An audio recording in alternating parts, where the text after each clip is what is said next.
Olá a todos, começando mais uma entrevista aqui no portal Movimento Online. Dessa vez o entrevistado é o deputado estadual Sérgio Majeski, do PSB, que nos recebe aqui em seu gabinete. Deputado, muito obrigado por nos receber, seja muito bem-vindo ao nosso portal. Obrigado, eu que agradeço o espaço do Movimento Online e é um prazer recebê-los aqui. A gente vai começar falando agora sobre as eleições municipais deste ano. No mês passado, durante a prévia do PSB na Câmara Municipal, você e o Sérgio Sá estavam ali para ver quem seria o pré-candidato do partido. Acabou que, naquele momento, foi decidido que o Sérgio seria o nome mais cotado para ser o pré-candidato à Prefeitura de Vitória. Mas você saiu dali falando que aquilo ali não era uma situação legítima, que isso se dá durante as convenções. Como que está esse clima internamente dentro do partido? Você ainda está à disposição do partido para disputar as eleições para o prefeito deste ano? Então, na verdade, prévias não configuram algo que consta no próprio estatuto do PSB. Não existe essa previsão. O que não quer dizer que os partidos não possam fazer, né, uma prévia. No entanto, a forma com que aquilo foi feito, sem nenhum tipo de regulamentação, com uma aparência de armação, na verdade, não se segura juridicamente. E o próprio estatuto do partido diz que a única forma de escolha de candidatos é através de convenções. Portanto, até que chegue a convenção ou até que outra coisa ocorra, eu me mantenho como pré-candidato. Então, você, internamente, junto ao partido, você não desistiu de concorrer às eleições? Eu não desisti de absolutamente nada. Então, eu posso até desistir se isso for da minha vontade, se eu chegar à conclusão de que isso não é algo que vale a pena, ou enfim, mas não pelo fato de que as prévias tiveram aquele resultado, porque, para mim, nem prévia foram, na verdade, da forma com que ocorreu. Para mim, aquilo ali foi uma reunião partidária em que algumas pessoas manifestaram a sua preferência pelo atual vice-prefeito, então, somente. Falando um pouco agora do atual governo, do governador Renato Casagrande, a gente tem percebido que, nesse governo, diferentemente do seu primeiro mandato aqui como governador do Espírito Santo, tem levado a sua forma de governar mais para um viés de esquerda. O seu primeiro mandato ele levava mais como um político do centro. Queria saber como que você enxerga essa relação, se você concorda com esse posicionamento do governo atual.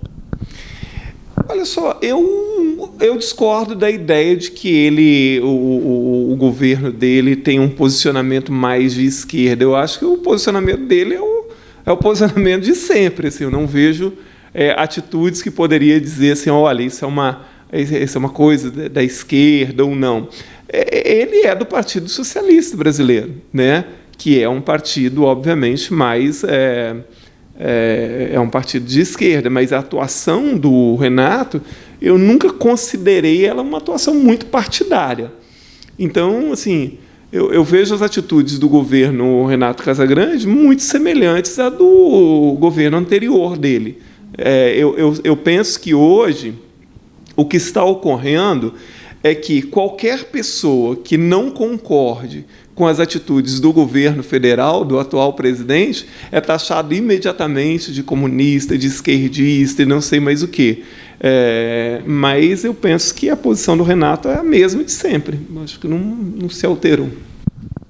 Você está no seu segundo mandato como deputado estadual. Em seu primeiro, durante o governo do Paulo Artung, você era oposição ao governo. E dessa vez você é do mesmo partido do atual governador, mas da mesma forma nunca se isenta das discussões, sempre está ali discutindo os projetos, mesmo quando eles vêm do próprio governo, está sempre manifestando as suas opiniões, seus pensamentos. Qual que é a sua relação como deputado com o governo e com o governador Renato Casagrande? Então, a minha posição ela é a mesma, assim, porque às vezes no mandato anterior as pessoas achavam que a minha postura, porque tem muito isso na política, né, de achar que eu sou oposição porque eu não gosto do governador. Então, não se tratava disso, era uma relação institucional E o deputado, ele é um representante da sociedade, ele não representa o governo, ele não representa nem o governo A, nem o B, nem o C, ele não representa sequer o seu partido em primeiro plano. Claro que se ele está num partido, ele pode estar vinculado com as ideias daquele partido. Agora, ele representa a sociedade, que é quem legitimamente o elegeu, e ele é a voz dessa sociedade, ele não é a voz nem do partido, nem a voz do governo. E no governo atual, eu sou do mesmo partido do Renato, mas eu mantenho a minha independência. Então, assim, aquilo que eu concordo com o governo e que eu acho que é bom para a sociedade, enfim. Ou, às vezes, na política, a gente, às vezes, tem que adotar um certo pragmatismo também, porque existe aquilo que é o ideal e aquilo que é o possível para ser feito naquele momento. Então, às vezes, é aquilo que dá para fazer. Não é o ideal, não é aquilo que as pessoas gostariam que fosse feito, mas é aquilo que é possível ser feito. Então, às vezes, é necessário a gente ter uma dose de pragmatismo, mas eu preservo a minha independência e sempre lembrando que eu represento a sociedade. Eu não me autorrepresento para estar aqui legislando de acordo ou tomando posições ou falando aquilo que me dá na telha e que me interessa. Eu sou um porta-voz da sociedade e eu a represento. Então, eu me mantenho independente, contribuo com o governo quando eu acho que é algo que é possível, tenho uma relação institucional com o governo, não é uma relação de grande proximidade, nem com o governador, nem com o governo como um todo, mas eu mantenho uma relação saudável e institucional, nada mais do que isso. Como eu falei, o deputado Sérgio Majeski sempre foi um parlamentar que não se isenta de discussões, está sempre apresentando projetos, emendas para os projetos, não deixa de discutir, mesmo quando os projetos vêm do governo. Como você, deputado, avalia todos os seus trabalhos feitos até agora, aqui dentro da Assembleia, no primeiro mandato e agora no seu segundo mandato? Qual avaliação você faz perante a sociedade, essa troca de experiência que você tem juntamente com o povo capixaba, que você está sempre presente também junto com eles? Como você avalia a sua atuação aqui dentro da Assembleia? Olha, assim, às vezes é difícil você fazer essa autoavaliação, né? Que eu acho que a sociedade está mais aquela que acompanha, porque tem uma parte da sociedade que quer avaliar aquilo que ela nem sabe, né, e que ela desconhece. Então, assim, eu penso que eu tenho me esforçado no sentido de ser muito coerente entre aquilo que eu falo e aquilo que eu faço, e de lembrar sempre que esse lugar que eu ocupo é um lugar que me foi dado pela sociedade, e é em nome dela que eu estou aqui. Então, não posso esquecer disso em momento algum.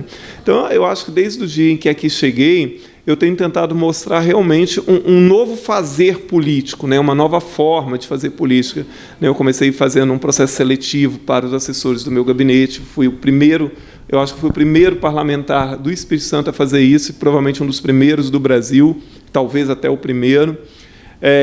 A gente reduziu, eu nunca tive, nós, ao invés de ter 19 assessores como a maioria dos deputados, eu tenho 9 apenas. Com isso eu consegui economizar cerca de R$2 milhões no meu primeiro mandato.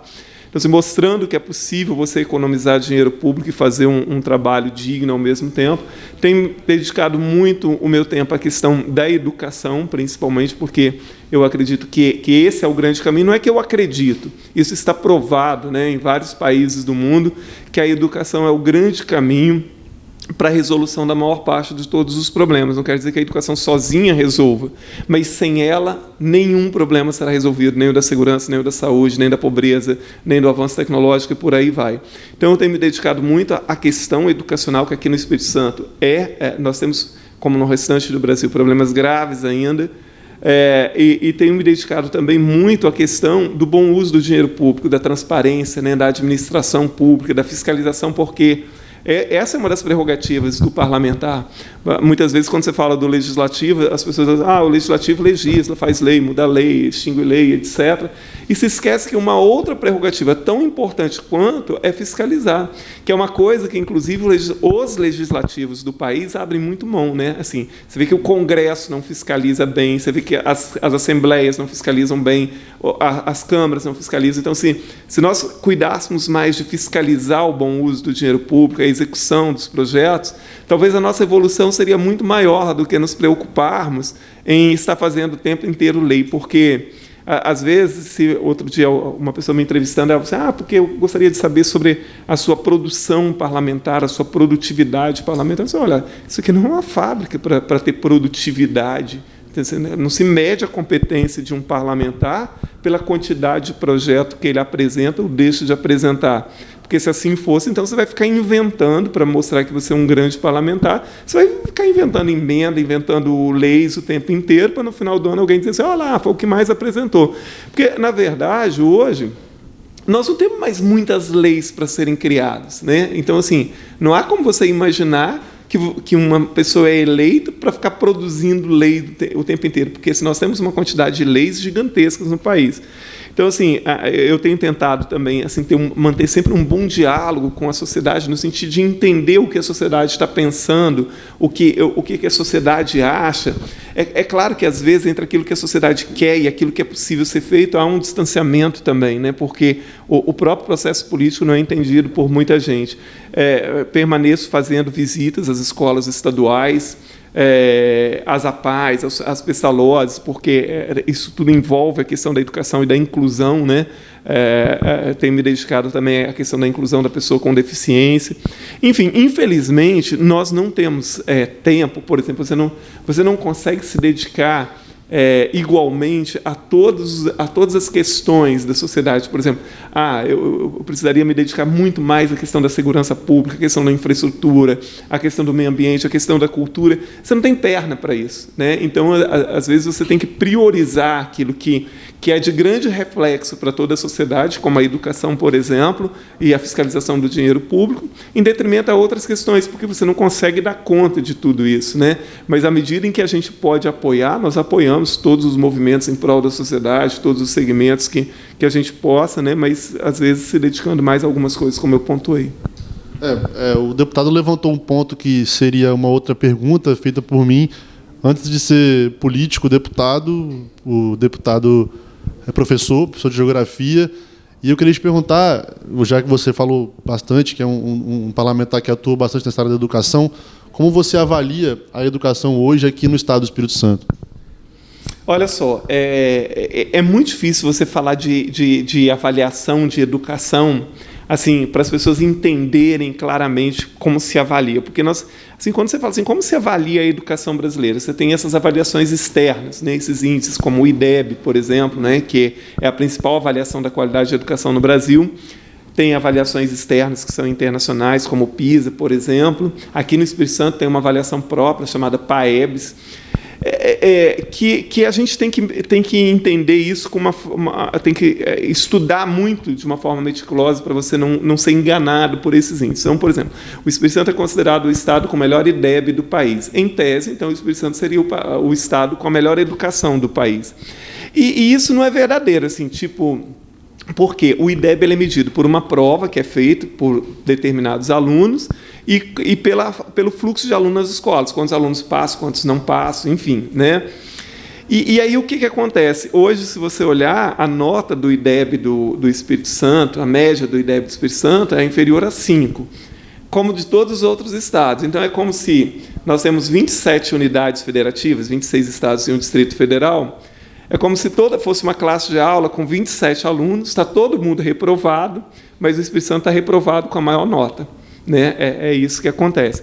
Então, nós temos problemas graves aqui no Espírito Santo ainda, relacionados à estrutura das escolas, relacionado à qualificação e à remuneração dos profissionais e à permanência e acesso do aluno na escola, porque são os 3 pilares que podem melhorar a educação, são esses. Se a gente não atacar isso, não adianta você falar em escola militarizada, em escola de tempo integral, etc., porque esses 3 problemas não foram resolvidos. Eu vou ter um novo projeto, mas com os mesmos problemas. Então, nós temos muitos problemas.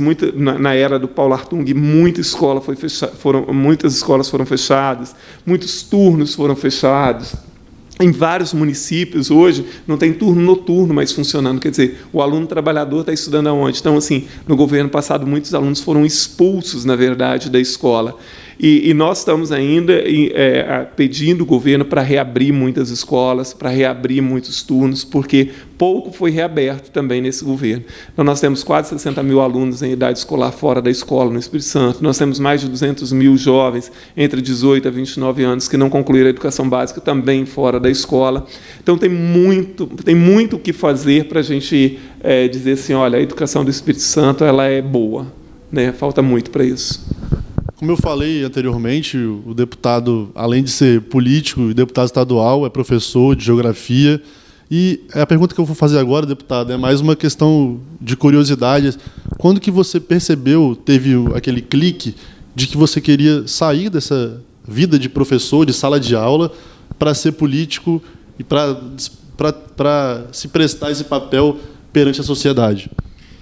Então, assim, eu nunca quis largar essa vida de professor, muito pelo contrário, assim, porque eu parei de dar aula, mas eu sinto muita falta, eu gosto muito, eu me realizo numa sala de aula, foram 30 anos de sala de aula, então, assim, tenho muita vontade de voltar. O que acontece? Não é que teve um clique, não teve um momento e tal para isso, assim. Ao longo de toda a minha vida, eu sempre tentei entender a política brasileira, desde os meus 15, 16 anos. Eu passei a ler muito sobre política, tentar entender a política internacional, a política nacional. Eu acompanhava muito de perto. Muito cedo eu me filiei em termos partidários para poder acompanhar e entender muito isso. Então, sempre as pessoas diziam assim, eu acho que você deveria se candidatar e tal, você tem boas ideias, você tem uma análise crítica sobre a sociedade, sobre a política, sobre a economia muito boa e tal. Então, não era um objetivo, nunca foi, mas, assim, chegou um momento que assim, eu que criticava tanto, né, a política brasileira e a política capixaba, que eu pensei assim, olha, eu acho que eu tenho que sair desse lugar só de criticar. Então, assim, eu tenho que tentar mostrar que é possível você fazer ou tentar, pelo menos, fazer um outro tipo de política, você agir de uma forma diferente, você, enfim. E foi dessa forma. Então, em 2014, eu mesmo cheguei à conclusão, não foi uma coisa assim que muita gente ficou te pedindo. As pessoas falavam muito comigo, amigos, ex-alunos, alunos, colegas, enfim.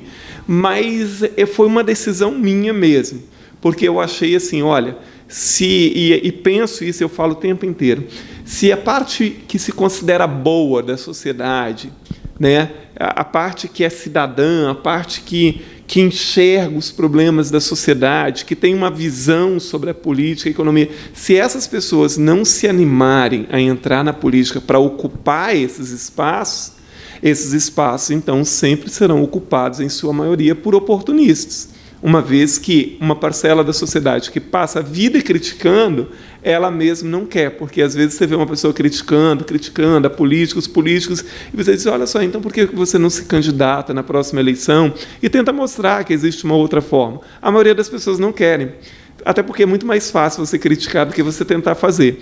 E hoje, eu vou te falar assim, que é bem desanimador você ser um político afinado com a sociedade. Por quê?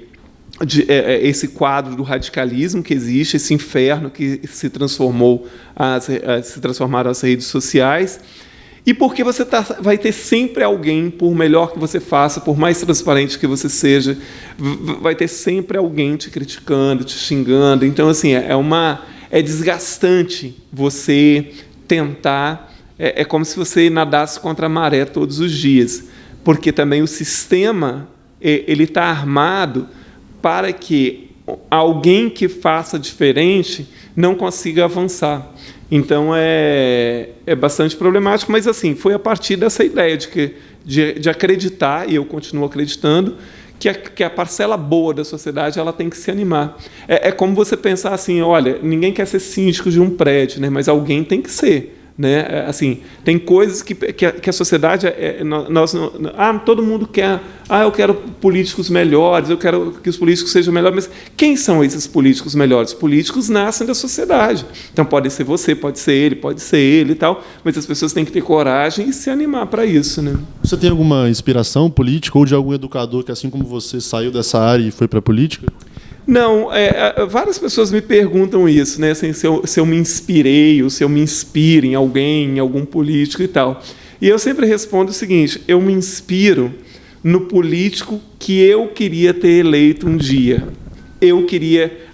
Eu idealizei um político que eu gostaria muito de ter votado nele. Então, eu tenho essa,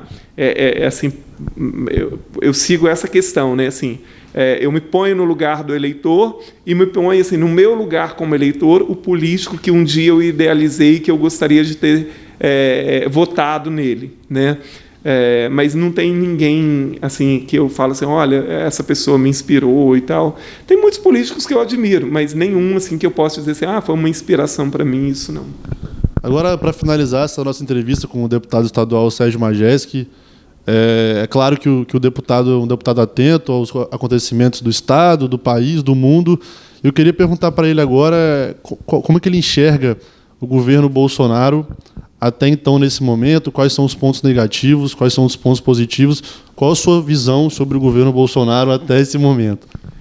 É sempre muito polêmico você dar uma opinião sobre o governo Bolsonaro, né? Porque não interessa o que você diga, as pessoas vão criticar. Nós estamos num momento tão complicado. Olha, eu digo sempre assim, o primeiro presidente da República que eu me lembro, claro, você é muito novo, você não tinha nem pensava em nascer ainda.